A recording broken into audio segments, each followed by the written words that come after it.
एक बार की बात है। एक छोटे से गांव में एक मजदूर रहता था। वो रोज मिट्टी खोद कर निकालता, अपने गधे पर लाता और उसे बेच दिया करता था। तो एक बार जब वह मजदूर मिट्टी खोद रहा था, तो मिट्टी खोदते खोदते उसे उस मिट्टी में से एक कीमती हीरा मिलता है। लेकिन उस मजदूर को नहीं पता था कि वो बहुत ही कीमती हीरा है। तो उसने उस हीरे को अपने गधे के गले में बांध दिया। एक दिन जब वह गांव से अपने गधे को लेकर जा रहा था, तो एक सेठ जी थे उसी गांव के, जो उसी गांव में एक छोटी सी किराने की दुकान चलाते थे। तो उन्होंने जब उस गधे के गले में उस हीरे को कीरियो देखा, तो उस मजदूर से पूछा कि ये तुम्हारे गधे के गले में क्या है, बड़ा चमक रहा है। मजदूर ने कहा कि यह चमकीला पत्थर है, मुझे मिट्टी खोदते समय मिला था।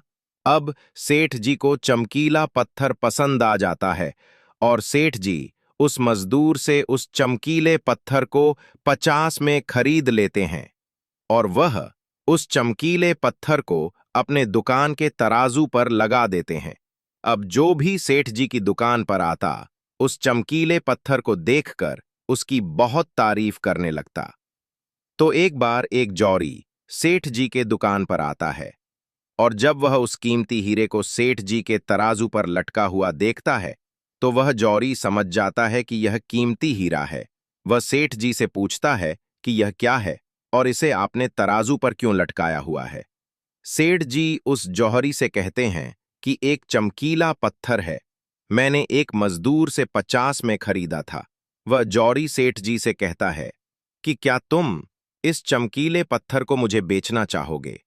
सेठ जी उस जौहरी से कहते हैं कि अगर तुम इसे खरीदना चाहते हो तो मुझे गधी दे दो और इसे ले जाओ। अब वह जौहरी जो था वह बहुत ही कंजूस था। उसने सेठ जी से कहा कि मैं इस चमकीले पत्थर के तुम्हें 80 दे सकता हूं, चाहिए तो बोलो, नहीं तो मैं जा रहा हूं।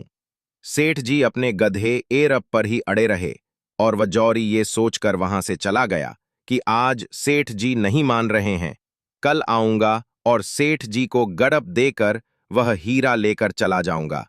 लेकिन हुआ कुछ ऐसा कि उसी दिन शाम के वक्त एक दूसरा जौहरी उसी गांव के रास्ते से जा रहा था, और अचानक उसी गांव में उसकी गाड़ी बंद हो जाती है। जब तक ड्राइवर गाड़ी को रिपेयर कर रहा होता है, वह